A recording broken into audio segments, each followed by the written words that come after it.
podcast. My name's Jeff and his name is Paul, and together we host this weekly Doctor Who podcast. If you've already listened to us before, I'm sure you know that already. Before we get into this week's hot topic, I just wanted to say, if you're watching on YouTube, please give us a subscribe and a like. That helps, I guess, the algorithm and all of that kind of thing. And our egos as well. And our egos, yes. That's always because, good. if anyone watches this, we feel much better about ourselves. Yes, absolutely. And if you're listening via a podcast provider, please do think about giving us a review if it's good. If it's a bad one, don't bother. And giving us a star rating. And if you've come to us via Twitter and Facebook and all that, give us a share, give us a like, all of that kind of stuff. Basically, we are begging for you to help spread the word. Begging. It's quite honestly, I don't want to have to put up with this anymore. It's actually rather embarrassing to see Jeff begging, but so please do like, subscribe, etc. Because I can't deal with this every day, frankly. I'm always texting him. More people. More people. We need more people, man. Oh dear, it's all fun, but those who do listen, they love what we do. Yes, so thank you, that's always everyone. good, and we get some really great feedback from everyone who listens. So thank you very much for that, and we do appreciate it for sure. We love you. We love everybody, do we not, Jeff? We do love everyone. Almost everyone. So it's a couple of people that don't make the list, frankly, but we don't need to talk about them. Right, what are we doing today then, Jeff? What's the big thing we got in store, mate? We're here to talk today about the first new Ninth Doctor Adventures story, which is called Snare, written by Tim Foley. Another one from Tim Foley. He's getting around a bit, isn't he? What's going on? He did a Fugitive Doctor adventure last week. He did a 13th Doctor adventure that we looked at a little while ago. And he'll be guesting on this very podcast in the next few weeks as well, won't he? So he's for that one. Literally everywhere. So literally everywhere. This is... Well, I was going to say this is a pretty big deal, getting Christopher Eccleston back as the Doctor. I'm aware that he returned for Big Finish a couple of years ago, but this, which was equally as big a deal. He obviously did his time on the show and hasn't returned, and kind of expressed little interest in returning to the show unless certain people were no longer involved. And Big Finish managed to lure him in. I think they managed to snare him. Very good. See what I did there? I think going to a couple of conventions and seeing how loved he was actually kind of helped sway him back towards things. But this new series, which is 12 adventures over the next kind of 2.5 years, are his first ones, to reunite him with Billie Piper as Rose. So this is really, taking us back to, the start of New Who, 2005, Ninth Doctor and Rose. That was 20 years ago now, mate. It was 20 years ago, 20 it was, wasn't years. It? That's crazy. That's like the difference between the start of... No, that's the start of Colin Baker's Doctor and the start of William Hartnell's Doctor. There's that much time difference between 1963 and 1983. That's how I look at things. Also, I was around in the 80s. That's how I can relate. 60s, It's just crazy, really, when you think about it like that. And so... this really kind of takes us right back there, and this story, and I guess the following ones take place after Father's Day. I think is where it does. It does. Yeah. This one does. Yes. The others might not, admittedly, but as far as I'm aware, So this story kind of initially focuses on Kevin, who used to be a friend of Kevin the teenager. He used to be a friend of Rose, and he left the Powell Estate to try and do his thing, get somewhere in life. And he's been drawn back to the Powell Estate by the death of his father, who he had a estranged at best relationship with, and he meets Rose and Jackie and then the Doctor, and they discover that something is infestationing. That's not even a word. Infesting. Something has infested. Infestationing. I do apologise for Jeff's mangling of the English language and grammar generally. Anyone who reads his tweets will know what I'm talking about here. So They've got nothing to do with me. Infestationing Oh my God. Kevin's dad's apartment, which turns out to be Is these flats infestations? It's all infestation and is a plant, isn't it? yes, there's some shit in his flat. So basically, Kevin goes back to clear out his dad's stuff because his dad's passed his mortal coil, and they called him Spider, which put me in mind of arachnids in the UK. You know, this whole creepy old flat with lots of stuff in it. And because there are, as you said, there is an infestation somewhere. There's some creepy plants around, isn't there? Yeah. And then somehow people end up in a different place entirely. What? How? Yeah. How does that happen? In an old council estate in London town. The spider thing was not getting me thinking about that. I was thinking more about Spider in Avatar. Yeah, of course you are, because everything's Avatar. Jeff has a massive bias towards anything Avatar related, as regular listeners will know. Well, funnily enough, when they... Is it actually funny, though? Go into the other world, yes, the planet here. You were thinking of Pandora, weren't you? I was, because it had glowing plants and all that sort of thing. Giant flies. Yeah, exactly. Yeah. So yeah, it reminded me a little bit of the 11th Hour with when Billy was Rose was being asked, how many doors are there? And she's going bathroom, bedroom, bathroom, and then they were changing.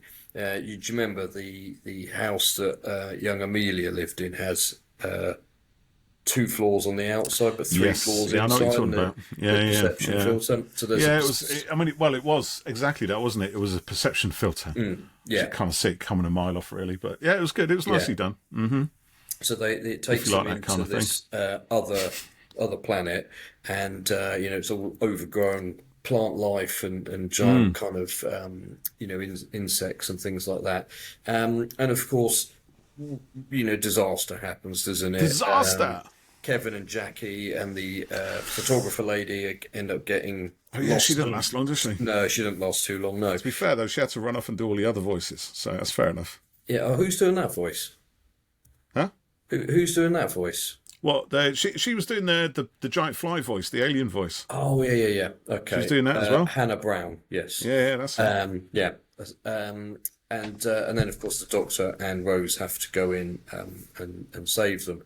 So, what did you think of this adventure? I thought it was all right, actually. I did enjoy it. I mean, the trouble with this one, it only came out this morning, didn't it, really?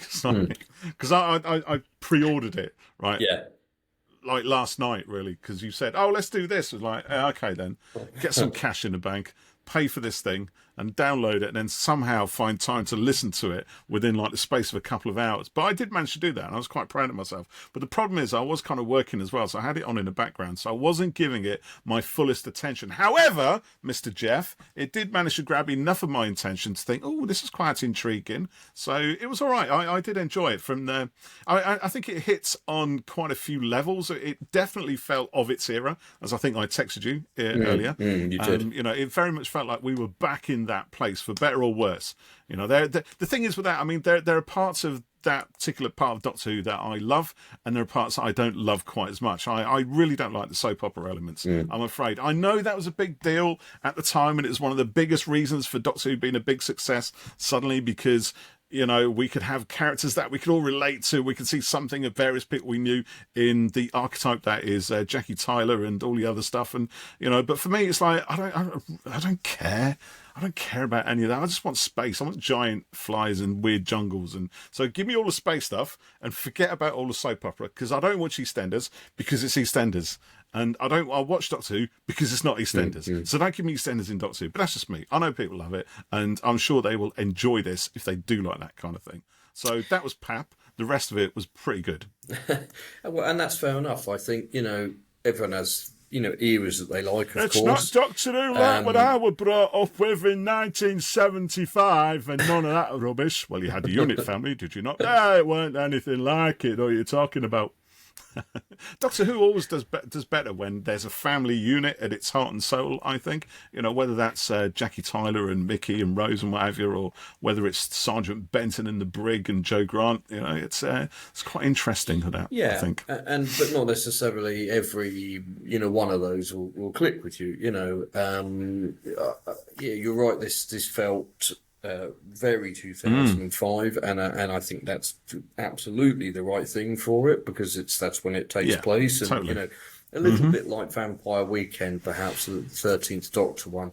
It's sort of a nice reintroduction and bringing you into this, this era again, and so it's not going to be kind of anything wild off the bat like that or anything, but there's a ton more stories to come, so they're bound to start pushing it out, so this was fun, this was enjoyable. There was quite a few little, I'm just going to bring up my notes. I liked it when the Doctor said the Sonic won't do wood, which was quite a nice That's callback. always nice, because we know the Sonic doesn't do wood. And then there was a bit where the Doctor mentioned, he doesn't have a family. He didn't. He says, "Oh, I didn't pop out of nowhere, actually." And I thought, well, you did through a wormhole, but obviously, his version of the Doctor doesn't know that. I clocked that one as well. I wondered if that was sort of written with, obviously knowing what we know now in mind. Yes. Tim's playing us a little bit there. I thought that was good fun. Yeah, but there was, unless he's talking about the looms, of course, from the Virgin New Adventures, in which case little Time Lord babies did literally just pop out of nothing. Yeah, genetic material woven into a Time Lord baby. Yeah. Boom, there you go. There's a million of them. So it could have been that. like sometimes. And then there was a line about trying to switch on Stonehenge or something. Which I thought was a bit like the 11th Doctor with the Pandora. Because the 11th Doctor had a bit of an adventure in Stonehenge. Yeah, exactly, yeah. Right. Yeah. So I quite like that.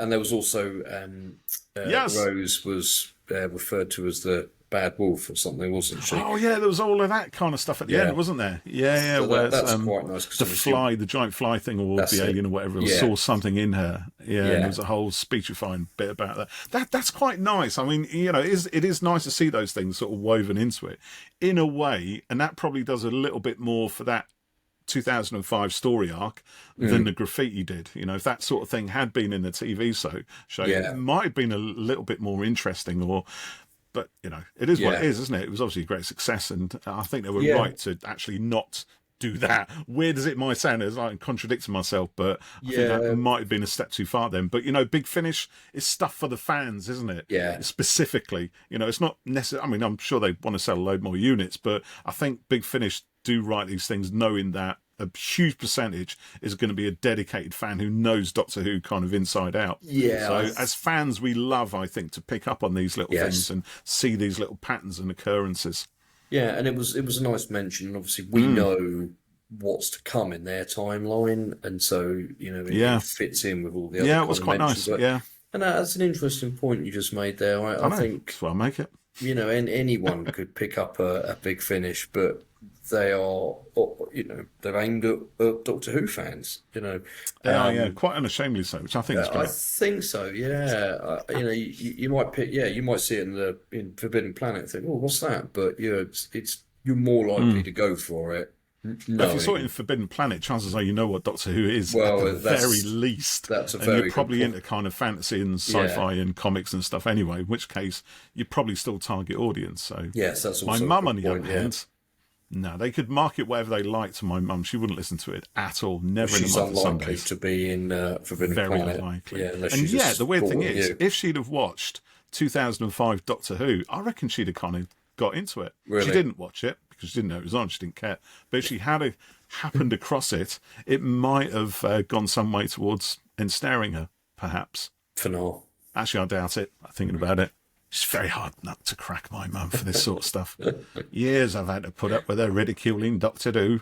I don't know. Yeah. It's obviously a thing I need to get out of my system. I'm an adult. I'm a middle-aged man, and it still bugs me. It still claws at my heart every time. Perhaps we'll talk about that on a future podcast. How do you deal with people mocking Doctor Who? Oh, there's the thing, isn't it? Yeah, Yeah. yeah. Oh my that gosh, could be yeah. quite a good one, How many actually. years of wounded Yeah. wounded trauma has this given to your life? How has it affected the way that you can't get on with people anymore with it? Yeah. How much does it go towards your trust issues or lack Yeah. of trust, whatever? When I meet people, I say, "Oh, hi, my name's Jeff. How are you? Do you like Doctor Who?" Yes. Conversation carries on. Just get it straight out there. Yeah. Mind you, these days, probably I think Doctor Who's quite widely accepted as a good thing. You know, I think so, yeah. I think Avatar's slightly different. I'm Yeah, joking. yeah, okay, yeah. Oh, actually, I've got to tell you this story. Let me tell you this story, right? You decide whether to cut it later, but I think it's a good story, right? So I had I had a Zoom call. It was only a couple of days ago, this week actually, and it's from a new client of mine, right? Someone who's I'm pitching for a bit of business for, and I've been after them for ages and ages and ages. And they're a pretty big company, right? They're sort of global and everything else. And I had this meeting in a diary, and I went on and because I'm rushing through. I've got a lot of stuff on this week, and I'm rushing through things. And one thing I thought before I did this meeting, I thought, right, I'm going to have to set my Zoom up so it blurs the background because I've got all this crap in the background, right? This is actually what people see when they Zoom call me in my business, right? So I thought, because I don't know these people, and they're such a big company and everything else. I thought, anyway, blah, blah, blah, right? Gets to it, and I'm literally like a minute late into the meeting, went on the PC, connect link, etc., etc. Camera comes on. I thought, oh, crap, I haven't blurred my background. I'll put a fake photograph in and try to look respectably businesslike and all that sort of thing, yeah? Turns out the guy on the other side, right, he's got a wall full of... He had a cardboard cutout of Noel Gallagher to one Really? side of him, and all his football and rock and roll stuff, and it piled all over the place, right? And I thought, well, I'm in safe hands here, so I'm okay. So immediately, as soon as I clocked it, and he goes, oh, you're the first person I've seen with a very interesting background. And I said, what, like all the Doctor Who stuff? I said, mate, you've literally got a cardboard cutout of Noel Gallagher standing next to you, and then he moves to one side like that, and there's one of Liam right behind him. It's brilliant. Brilliant. Oh, dear. But that's the thing. It's like, I mean, he's obviously a football and Oasis fan, but, it's well, you got like Daleks, Doctor Who and stuff like that, mate. Yeah. So we had about 10, 15 minutes chat about all of our, weird passion things before we actually got into any business. So Yeah, that's brilliant. Well, that was good. Remember when we talked to Mr. Chibnall a while ago, and Indeed. we were both at home, and he was checking out, what was on the shelves. Sort of and looking, things. what you got? Yeah. Yeah. Yeah, and it's I good, isn't it? deliberately placed loads of 13th Doctor related type stuff behind. Yeah. Anyway, sorry. Yes, a little aside there. I thought that was no, that's good. bit of So there fun. was quite a nice bit in the end of this story. So they discover that Kevin's dad is so the plant is kind of it's I can't really remember how they described it, but it phases in and out of kind of reality and the dimension it's and things, shifting between something or other. yeah. It's kind of they moved on pretty quick for that, wasn't it? Yeah. I mean, but this is the thing, isn't it? Because I've no doubt there's a massive explanation for all this stuff that Tim probably wrote, so there's a reason for it. And then in the end, it's like, we'll just cut it out. Just get rid of it. We don't need it. Just get through the story. Cut to the chase. A bit like you, and I must say, and Tim, if you're listening, apologies. I've listened to the audio in full today. And I cleared a little bit of time in my schedule this morning so that I could do it. So I had to drop something off to a client. Then I had a meeting. Then I had about 40 minutes before I had to go and pick up my Did you friend. play it on 1.5 speed? No, I did not do that. But I had good. 6 minutes left, and I thought, Did you? bugger, I'm not going to get it done, and I really do need to go now. So I then picked up my mate, and we drove about an hour and a half to where we are now for filming for the week. And then when we had a break a bit later this afternoon, after everything was set up, we went back to our respective rooms, and I listened then to finish it off. So yeah, I was not, normally I would like to try and dedicate the block to it, but I just ran out of time. I generally like this to it with nothing else going on. So annoyingly, I had to kind of do a huge amount of work today, so I just had it playing on in the background. But yeah, I was able to. It's one of those things because because I'm so not against the whole Jackie Tyler Powell Estate thing. It just doesn't interest me that much. Yeah, I have to kind of work at it. When I watch those stories, I get into them pretty quickly. I'll just get through all that. It's not a problem. It's not a barrier. But in the audio, it kind of, I thought, I just don't enjoy being back in that place particularly. Yeah. But it wasn't long before it just got me back into it. And even though I was only half listening to it at the start, it still drew me in. I think the story itself, you know, actually, it sounds like we're blowing smoke at Tim, but they're actually really good. He's a really good storyteller. Yeah, the sci-fi element is very, very strong, and it put me in mind of you know, I used to read these stories in you know, sort of annuals when I was a kid, you know, because my mum and dad, you know, they when I was a kid, they're like, you like space, don't you, Paul? I'll buy you a space book. And they get me these like books of, you know, anthology books of short stories that you buy from Woolworths at like, I don't know, 50p then days or whatever it was, and it'd be a massive 2,000 page, you know, with all these short stories and really weird sort of drawings, you know, line drawings, black and white line drawings and stuff like that. They sort of look like they're from the 1940s. I'm not that old, but they were very sort of old school, you know, that sort of golden age of sci-fi with giant flies, giant insects, you know, where people are being reduced down to the size of a pin or something like that, and they're all on strange planets with jungles and flying saucers and all that, and this very much put me in mind of that old style kind of sci-fi adventure. You know, you literally walk through a doorway like Narnia almost, you know, and you don't realize there's a door there before you're in some strange other world and it's messing with your head. So I really did enjoy it. You know, I thought there's a lot of good high concepty sort of stuff, which was, you know, part of that story. It's a good adventure as well.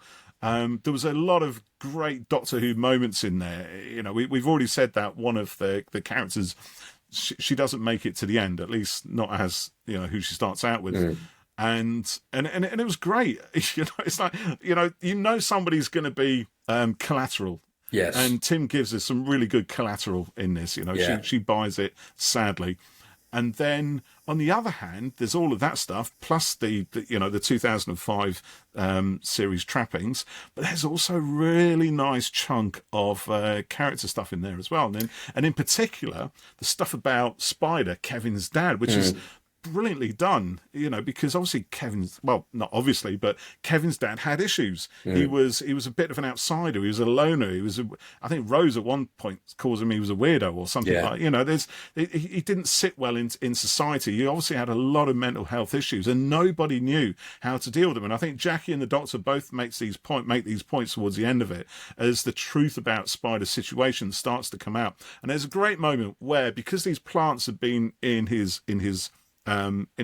apartment, in his flat. It's not an apartment, it's a flat, isn't it, really? Let's be honest. Apartment seems something much grander, but it was it's a council estate flat, and it's got these weird plants in it, and they're exerting some sort of influence on him. So I think it was Rose who asked, could they be responsible for his condition, for how he was? And it's very easy in sci-fi to say, yeah, it's absolutely because of the weird sci-fi thing that's in this, but Tim does absolutely the right thing. It's like, no, it's not that. You know, the Doctor says they couldn't have affected him in that way. He must have already been, you know, he must have already been in trouble long before that started. They wouldn't have helped for sure, but it's not the thing that's responsible. So it doesn't gloss over the issue, you know, it doesn't hide away and bury it under a layer of sci-fi trappings, which some much more inferior stuff would do. So that was beautifully done. I thought it was really nicely handled. He says, had the snare hasn't been here long enough to have done that to him, and I thought it was really nicely done at the end, where you know, Kevin says, you know, he hadn't talked to his dad for a long time, and you know, he didn't. I think he says his dad didn't think he'd kind of get anywhere with his career and the things he wanted to do, and so they didn't talk.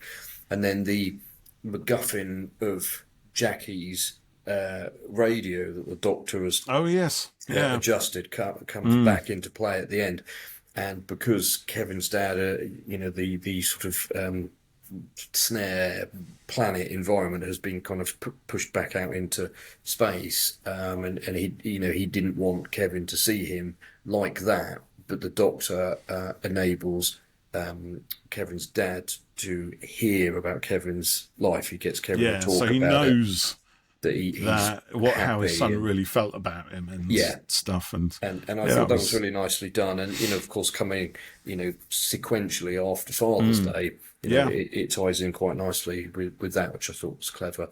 So it was quite nice, actually. It was a nice kind of echo of Rose's relationship with her dad. Yeah, suddenly getting to see him again after he died, and how much impact that had on her life. Yeah. So Kevin gets to sort of enjoy the same thing, slightly very different twist, actually, but it's the same, similar kind of outcome, isn't it?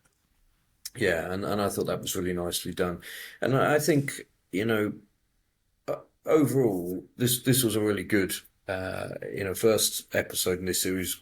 Good adventure, some nice character stuff to it. And, you said about Jackie and the kind of soap opera stuff. And, I could have probably done with this going, straight into the Doctor and Rose and things. It's their story, reuniting them. But the Jackie stuff, it's fine. I think hopefully it doesn't kind of all start leaning on that too much and that kind of environment.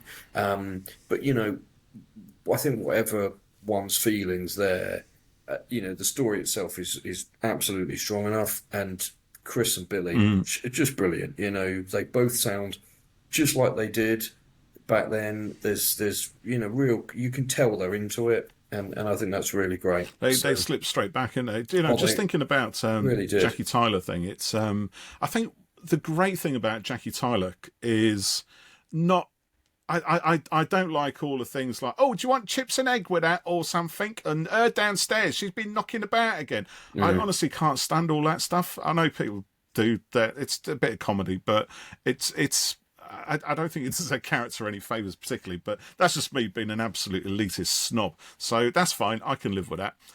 What I do like about Jackie Tyler is when her humanity is in direct conflict with the Doctor's aloof alien kind of alienness. I was thinking of something else, because it's also because the reason the Doctor's the way that he is, the reason the Ninth Doctor's is because he's got this Time War PTSD that he's still working through. He's got that survivor guilt thing, hasn't he? This is still quite raw for him then, so he's as distant from humanity and empathy and everything, at least on the surface, as he can possibly be. And although Rose occasionally, Rose kind of is the person who brings him towards being himself again and being more human and more empathic, but that hasn't really kicked. It started to kick in at this point, but it hasn't really got underway. But we really see this when he's up against Jackie, and Jackie will just go straight in because she's very headstrong and just remind him, and she'll say stupid things like, you're so alien, or something. I can't remember what it is, but she points out his alienness, and the Doctor's reaction is, well, yeah, because I'm not human, and it creates this thing, but it actually sparks something in my head to say, to actually remind me of the gulf that between humanity and the Doctor. Where we have like the 13th Doctor and particularly the 15th Doctor, where they're much more human in the 13th Doctor actively aspires to be more human, to be more compassionate. She wants to know what it's like to have a family and friends and be part of that thing. And the 15th Doctor is so human and so compassionate. He's like the end of that journey. He's got there. He's got these things, and hurt still happens. Whereas the Ninth Doctor doesn't want to be hurt anymore. He's been as hurt as he possibly can be, and he's very distant from it. So I like the way that Jackie Tyler comes in and will show us the width of this gulf between humanity and the last surviving Time Lord. I do like her for that, and I think whilst it shouldn't always be the crux of Jackie's need to be in a story, I think in this one, when she played that part, that was when her persona kind of came alive to me. That was when she really worked within the story and drove it onwards and got my interest going even more. So I did like that bit quite a lot. Yeah, because I agree. I think because Jackie, for me, and I know a lot of people love her, it's a bit it's very soap and very sort of kitchen sink, and that's absolutely fine. It's like basic level soap. It's not even as complex as EastEnders. It's just very quick snapshots to give us the impression that there's more behind this. It's just the way Russell T Davies wrote his stuff. He just wrote in very impressionistic kind of, just quick lines, but he's really good at it, and I love the way he does it. He makes it look easy, but it's Camille Kaduri who infuses that very thin sort of that thin aspect of her character with something more believable that we can all kind of latch onto and realise there's something there. You know, it's very nebulous, but you know, when she gets into it and when the writer gives her something to get more into, then she really comes alive. Yeah, I agree, because I think, you know, on the face of it and on the surface, you know, Jackie's a bit of a, you know, she's a softer version of Sylvia Noble. You know, oh, Sylvia's an absolute dragon, isn't she? Yeah, but Jackie, at least on the surface. You know, yeah, Sylvia Noble has her humanity as well. Yeah, she does, and Jackie does have, you know, a big heart and is caring and she's kind, and she will sort of challenge the Doctor, but in a good way. So yeah, she is, you know, a more rounded character than you would kind of initially think. I reckon. So I thought I'd just read out a couple of comments then. Let's have a listen. On what are Twitter. People saying? So, Mini Miku, I hope I pronounced that right again. It's not Mini Mike. I thought it was Mini Mike, but... no, MINIMIQUOI. Says it's like a long-lost episode from season 1. Really good, and I thought it was better than that, to be honest. Yeah, I would agree with you, actually, and I think, yeah, it does feel like you know, if this had been on TV... It would easily have been a highlight of the season. Totally. Yeah, there's a lot of layers to it. I think the only story in that season was series 1, in it. You know, that comes close to the sort of complexity of this is probably the Stephen Moffat story. Yeah, maybe Father's Day for its emotional. You know, yeah, but again, well, yeah, maybe there's a lot of time bending kind of stuff that you had to sort of get your head around, a bit of high concepty stuff. But it was all rendered down quite simplistically, which was a decision they made at the time to kind of just not scare anybody off. I think, you know, to make it more accessible to a whole new generation of people who would never have seen this before, and a whole generation of people who probably had seen it before, but half remembered, you know, sort of wobbly rubber monsters and cardboard sets and things like that, you know, which was the overriding impression. Not in the true die-hard fans, not like us. We knew Doctor was always great, but, you know, such is the time. God, I remember those days, man. Nobody knew that Doctor Who was going to be successful. Everybody was shitting bricks. You know, it was going to flop, you know. Yeah, great. We've got Russell T Davies, you know, top of his game. Great. We've got Christopher Eccleston as a Doctor, top actor, top of his game. You know, we've got Billie Piper, no, really, you know, half-remembered starlet from late 80s, 90s. It was, it's really, you know, it could have just fell by the wayside so quickly. And the fact it was such a success is just, you know, they just got everything right, regardless of how much I might sort of go, no, I don't like that bit, and I don't like that, and that annoys me. You know, it doesn't matter what I think. They just got it right.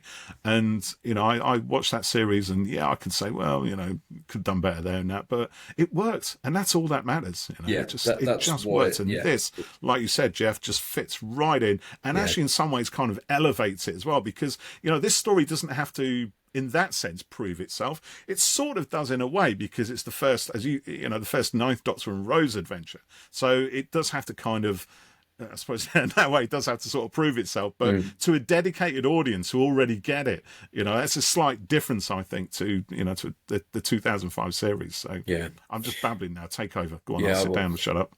So Mini Miku said, sorry. Yeah, really good. It sorry, fit perfectly in the character development of Rose and Nine.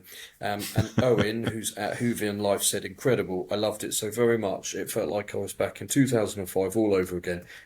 Absolutely would recommend it to anyone. 10 out of 10.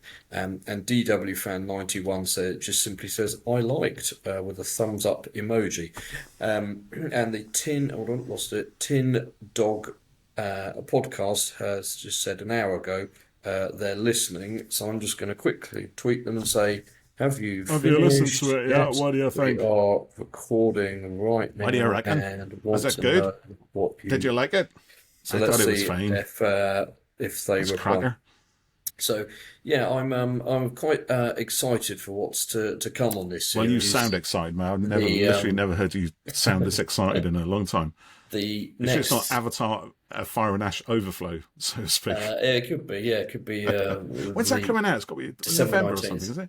No, December. sadly not December 19th. Yeah, God, blimey, Christmas don't, time, don't eh? bother me. How are you gonna survive for that long? I watched the trailer, by the way. Oh, did you? What did you Looks think? pretty good, doesn't it? Yeah, it does look just fucking amazing. Excuse my language. It looks pretty good. There I you would go. go effing amazing. Are you do you find Varang strangely appealing? With No, the I don't. red I and do not. black I headdress? do not. That's purely a Jeff thing. It's not just Nobody me. normal It's not would just me. think that at all. I'm going to listen to your Avatar podcast because I know you're doing that, and I want to. Go on, bring me as a guest on it. I dare you. No. Not going to do it. Yeah, for anyone vaguely interested, my friend Sean runs a Sivaco, the Avatar podcast, and we're doing a podcast soon, interviewing Eleanor Grant, who That's was awesome. the Seriously. lead. She was the lead vocalist at the Avatar live concert last October. Wow. And she's been touring with the shows, playing across Europe at the moment, I think. And she's also got her own music as well. She's got a debut single out soon. So, yes, as part of the Avatar Day event later this month online, we're going to be releasing that. So that would be good. She was Amazing. incredible. That's awesome, man. So, yeah, looking forward to Hey. that. So yes, I was going to say the next episode. I wonder if I can find this of the Ninth Doctor series is the I think is it called the Fall of the Powell Estate or something like that. And it sounds quite good. Here we go. I'll just bring this up. Who wrote that one?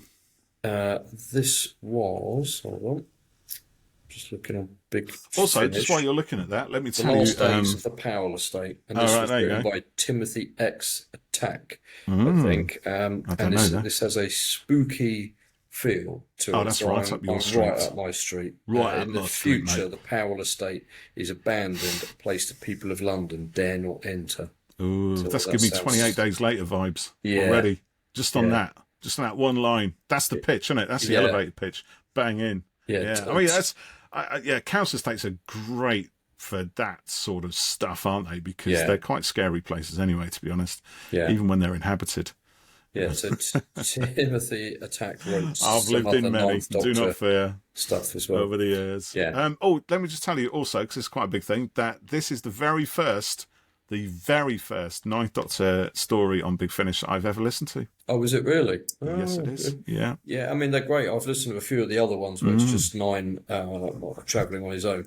Brilliant. Like, really I enjoyed them. downloaded some more because last night when I was looking to see if this was on, I got notification from my subscription to Big Finish notifications, and they were saying, look, there's an offer on. So I downloaded a box set. What's it called? The Ravagers, Yeah. which was actually almost half the price for 4 stories as this was for one story. I've So got at that. least it That's- made that investment a little bit more Yeah. palatable, so to speak. So now I've got 5 stories for 40 quid ish, That's pretty 35 good. quid. Yeah. The Ravagers That I is can really deal with good. that. Yeah. You know, so that's all right. That's I'm not all too right, bad.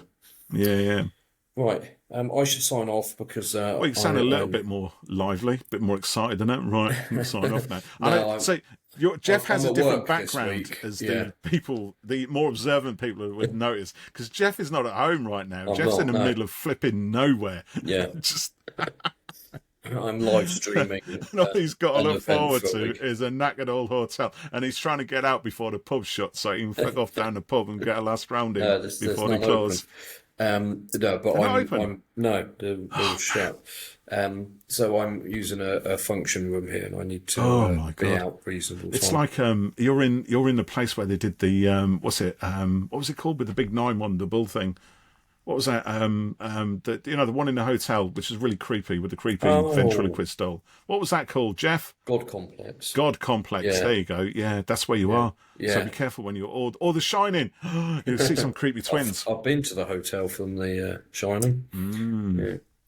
Right, I'm going to have to depart. But thank you for listening. Yes, thank you. We will be back soon. We need to continue the moon base and looking at that. We We've was going also to do got- that tonight, Yeah. actually, wasn't it? But Yeah, this one sorry, came I up thought instead. we finished a bit earlier today, and then you were on holiday. Are you good for about 6 o'clock? He says originally. You Yeah. know, and Well, what the time do we schedule jump? And then he goes, actually, I won't be able to make it until 9. Yeah, yeah, and I thought I had a couple of evenings, but there's a couple that are Don't worry, finishing much later. So I'm busy myself as it goes. yes. All right. Thank you for listening, everyone. Don't Thank forget you. to like and subscribe and share. Yeah, all that stuff you said at Give the it some beginning. big pimping, and It's we'll importante. see you later. Arrivederci. Ciao. TT FNN.